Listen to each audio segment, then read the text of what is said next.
I'm sure there's a joke to be made about me wearing glasses, and that's just how that goes.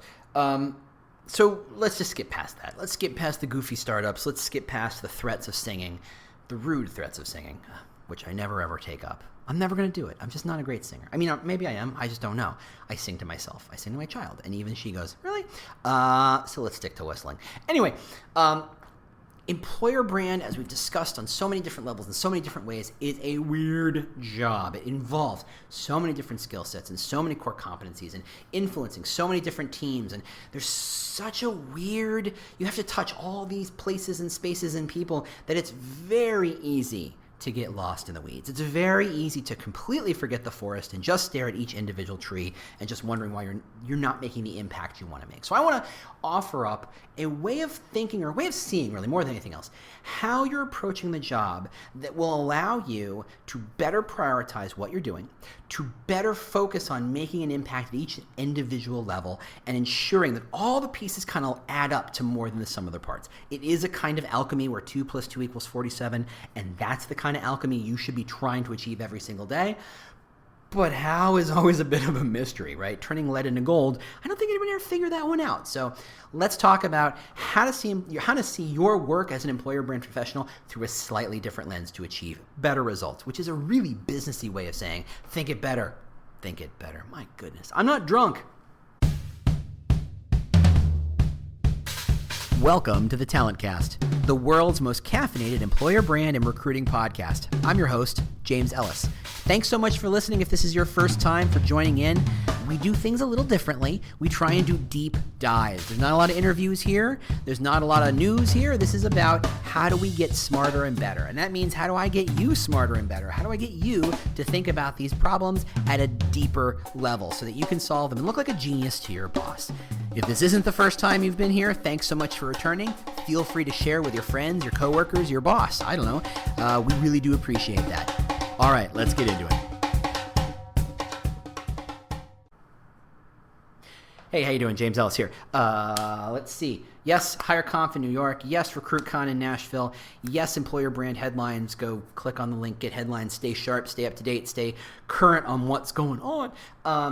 Also, like I said last time, the third birthday, the 3-year anniversary, whatever you want to call it, is coming up in about a month and a half. And if you've got a subject you'd like me to revisit, let me know. We've got 3 years of history of stuff I've talked about, and some of the stuff on the earlier episodes I'm glad most people don't listen to anymore because they were bad. But I'd love to revisit. If there's something I missed or something I didn't make clear, because this is an unscripted kind of bouncing around, just goofy in my head kind of podcast, there's plenty of times in which I think I'm being clear, but I'm completely not being clear. So if there's something you'd like me to revisit, let me know on the Twitter, at The War for Talent, on the website, on LinkedIn, on the forums, all those places you can find me. Let me know. I'd love to kind of wrap up the end of the year with kind of cleaning up some of those things, as well as a conversation I have got to schedule. And I haven't done that yet. So there you go. Anyway, let's talk about what we do. Like we said, and I've written about this, both the Employer Brand Manifesto, the 16 core competencies I wrote with the Talent Brand Alliance, the sense that our job is very, very strange and messy, right? If we were product managers, yes, that's a pretty messy job. It's a pretty complicated job. Trying to understand what consumers want, how consumers act, what their needs are. That's a lot of messiness. And then how to kind of forge that with what technology can do or what the future is going to bring, and how do you skate to where the puck's going to be. It's not an easy job in no way, shape, or form. Project management, different than product management. Project management about seeing all the tiny little details and kind of weaving them together to make sure things happen on time, in the right order, et cetera, et cetera. Whatever your job is, aside from ours, it's usually pretty well defined. If you're driving a truck, everybody knows what it means to drive a truck. If you're a nurse, everybody knows, for better or for worse, what it means to be a nurse. Yes, it's not an easy job. I'm not pretending it's an easy job. I'm saying it's a pretty well-defined job. Our jobs are poorly defined. A lot of us, as I meet you and talk to you and engage with y'all, I'm realizing that no one told you how messy these jobs were going to be. And you are in the process of learning that, oh gosh, I need to be good at video. Oh gosh, I need to be good at ads. And oh gosh, I need to learn how ATSs work. Oh gosh, I need to understand how referral codes work. And oh gosh, I need to, and that list goes on a very, very long time. There's a reason why the Talent Brand Alliance and I came up with 16 core competencies. There were plenty of things that we didn't consider core that you could be good at and would bring value to. We just didn't get to that. It's a lot of stuff. It's a lot of stuff. And we generally end up being a bit of generalists. That's a weird sentence. Because we can't just become an expert at one thing or two things. We have to be understanding how all these different pieces work. If you're good at something, if you have expertise in video or content or ads or writing or whatever, great, you're going to use it. And in fact, the fact that you are strong in that area means you're probably going to go to the well a little more often than I might if I don't have strength in that, right? I don't like to go to video because I'm not great at video. Yes, I have great video partners I love to work with, but I'm not great at video. And I'm kind of a control freak that way, which is complicated because that's weird. But if I'm great at video, I'm going to make every answer is going to be like, well, how do I turn that into a video? Because I love making video and I'm good at video. If I'm a content guy, which I think I am, everything's about content. If I'm an ad guy, everything's going to be about ads. If I'm a whatever it is, I'm going to leverage the tools I have. And I think a lot of employer brand people, or people who are getting into the profession, if we want to call it a profession half the time, that's a bit of a stretch. Sometimes it absolutely does feel that way. But for people who are getting into it, they're starting to realize you have to bring a lot of stuff to the table. And that means the offshoot of that, the knock-on effect of that is you have to juggle a lot of balls. There's a lot of spinning plates to this. You can't just say, I'm going to increase the Glassdoor score. I mean, that's good. You should. That's probably helpful on some level, on some jobs and some parts of the company. And increasing your Glassdoor score is not usually a bad thing, but is it the only thing? No. And even if it was, there's no switch you hit to make it go up. The process of encouraging people to write better reviews, stronger reviews, more aligned reviews is a complicated, messy point. It involves talking points. It involves content strategy. It involves communication. It involves maybe even internal ads. It involves all these things. Heck, make a video about why people should do it. It involves a lot of pieces. So consequently, we get lost. I get lost sometimes. And I'm going to assume that there's a lot of you like me, where there's so many things going on, it's hard to remember where to focus. It's hard to remember and understand of all the things we could be doing, what should we be doing? Where does it provide the most value? And I'm going to provide a bit of a mantra, for lack of a better word, or for lack of a better phrase. A mantra on how to approach what you do.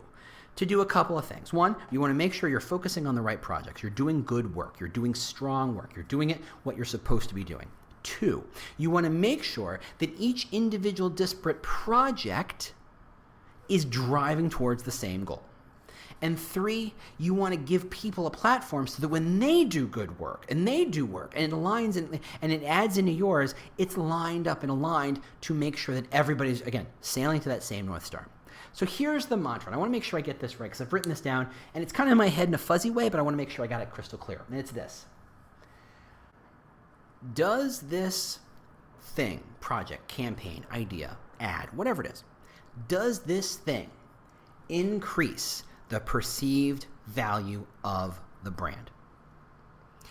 Okay, not earth-shattering by any stretch, but really semi-profound. And every time I think about it, I go, yeah, that's how it's going to help me kind of stay in line and stay engaged. Is this thing I'm doing, or is the way I'm doing this thing increasing the value of the brand? Now, I think it's interesting because, well, a lot of reasons, but mostly because I don't think we think of our brand and the word value at the same time. We think of strong brands, we think of well-communicated brands, we think of well-respected brands, but we don't see valuable brands. When we think value brands, we think of Nike and Coke and Google and Disney and those companies where the value is very crystal clear, right? You know, Disney launches a new movie, you go, it's a Disney movie, I'm going to go. Same with Pixar, right? For the longest time, hey, what's that movie about? I don't know, but it's a Pixar movie. Cool, I'm going to go for a very long time. Right? The brand had value. It's in the same way that movie stars had that same kind of brand value, right? Oh, George Clooney's in it? Cool, I'm going to go. Nicole Kidman's in it? Cool, I'm going to go. Do I need to know what the movie's about? Nope. That person has value in their brand. I'm going to go. But we should start thinking about that because truly that's what we do. We're managing the brand value. So think about, would changing the Glassdoor score increase the brand value? Cool. How much? How would you quantify that? How would you, even if you're just assigning kind of an arbitrary number to it, to say, okay, let's call that the median. Let's call it, in a scale of 1 to 10, we'll call that a 5. Increasing your Glassdoor score by half a point would be a 5 in the value score. Okay, what else would be more valuable? That when people see the brand, they think of us as a place for blank. Okay, that's an 8 or a 9. Right? Because it's creating. So you need to apply this mantra when you're looking at every single project. Does it, and how does it, increase the perceived value of the brand? Now, we sort of touched on this in some other podcasts, on this idea that the marketing itself actually increases the value of something by, for example, if you have you've got a product and it's kind of there and you're kind of like, okay, it's fine. But if you add marketing and people like it more, you think of the wine conversation, right? A $5 bottle of wine has a pleasure value of 3, but a $50 bottle of wine has a pleasure value of 7 or 9. Maybe it's the same piece of wine. What happens is having a better bottle, having a better label, having a better story, attaching a price tag to it actually increases its perceived value. How are you increasing the perceived value of the employer brand? How are you making it more interesting, more attractive, more useful, more in line with, more clear to that person? That's the perceived value. If your company is just known as a place that just makes things, let's call it widgets, let's go back to our economics class in high school or college, and you're a commodity maker, great. I mean, not great, that's actually pretty sad. But it's true. A lot of people are living in that world. We've talked about the unsexy employer brand before. Maybe you were just living one of those unsexy employer brand lives. You're making a widget. You're making corks for wine bottles. You're making packages for Oreos. You're making bricks. You're making things. You're making widgets. You're making semi-commodified or mostly commodified products. Okay, great. How do you add marketing? Not to add spin, not to add razzle-dazzle, but to increase the perceived value of that thing. So if you're selling bricks, how do you make those bricks look more interesting or feel more valuable or make people happier when they buy it? What marketing can you apply and branding can you apply to make that brick more valuable? It's a lot of different ways. You steal from the wine example. You can say, okay, these are modeled on heritage bricks from French homes in the 1700s. I don't know anything about bricks. You can tell that pretty quickly.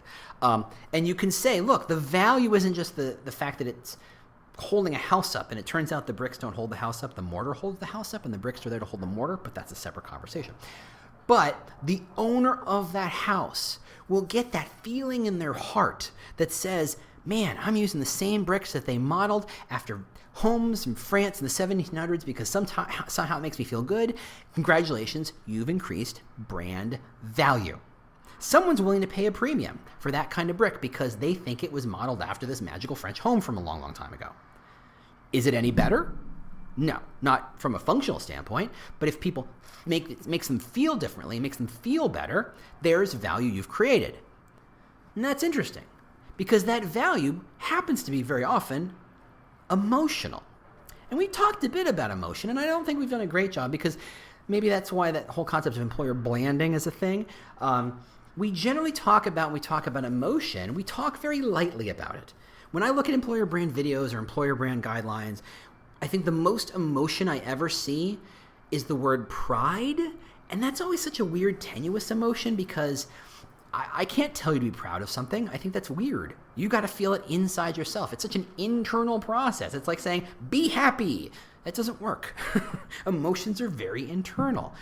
So if you want to increase the perceived value, one of the major channels in which you can do that is to create emotional connections. How does your brand video make somebody smile?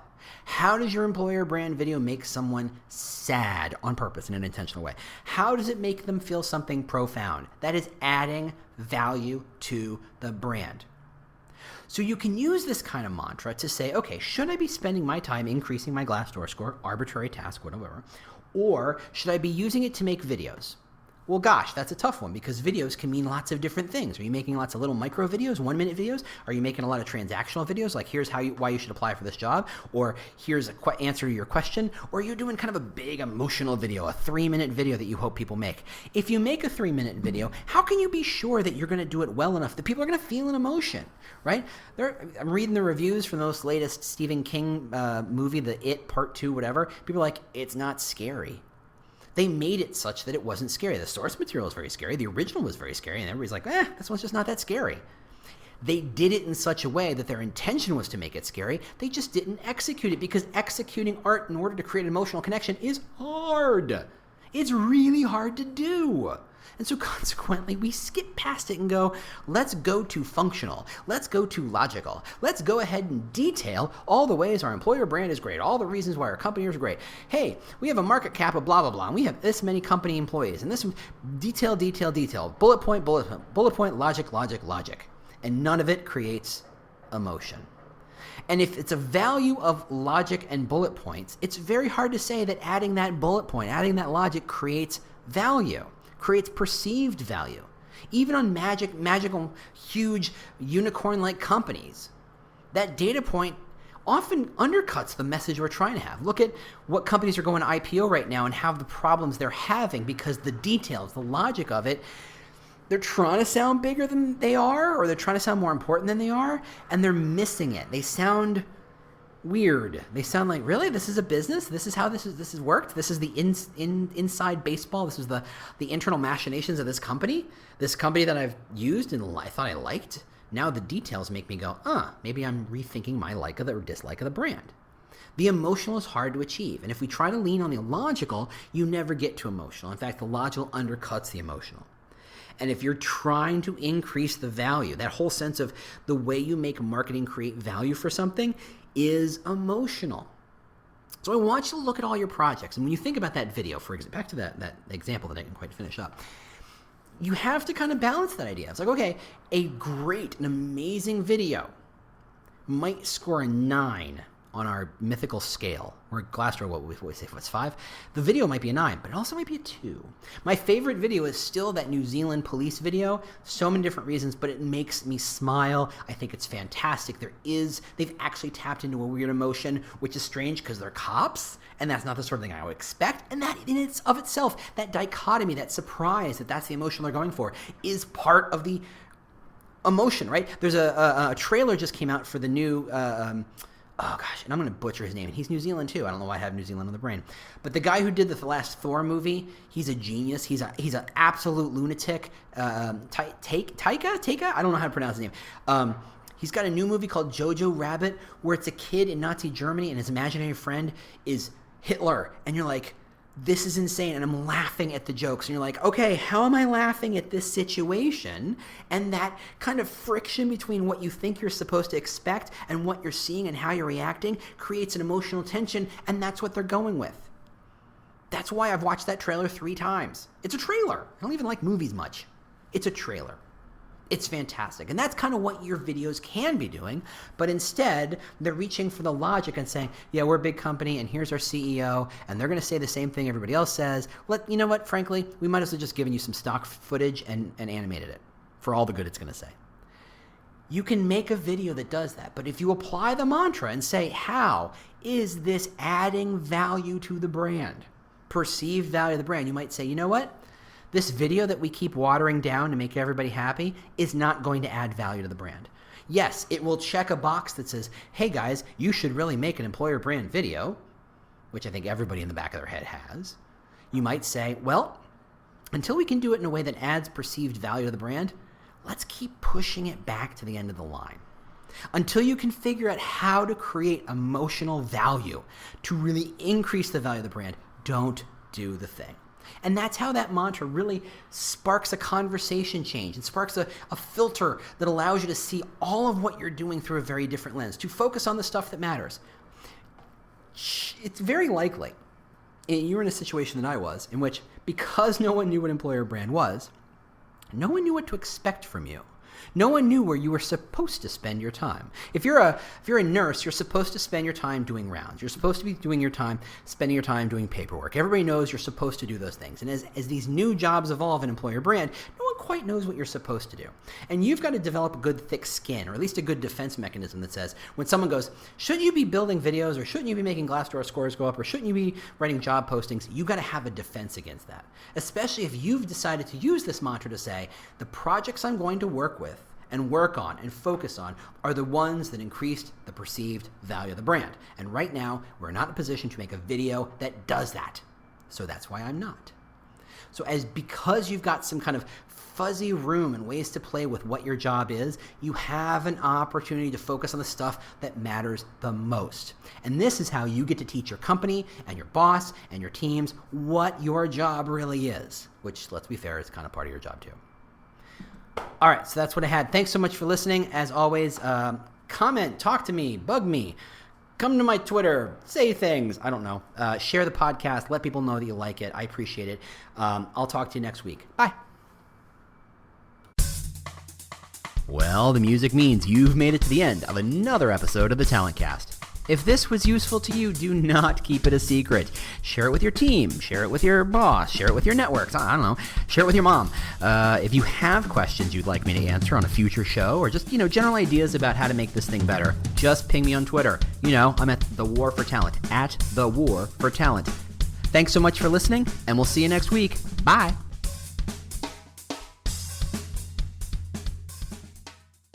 Do you love news about LinkedIn, Indeed, Google, and just about every other recruitment tech company out there? Hell yeah. I'm Chad. I'm Cheese. We're the Chad and Cheese Podcast. All the latest recruiting news and insights are on our show. Dripping in snark and attitude. Subscribe today wherever you listen to your podcasts. We out.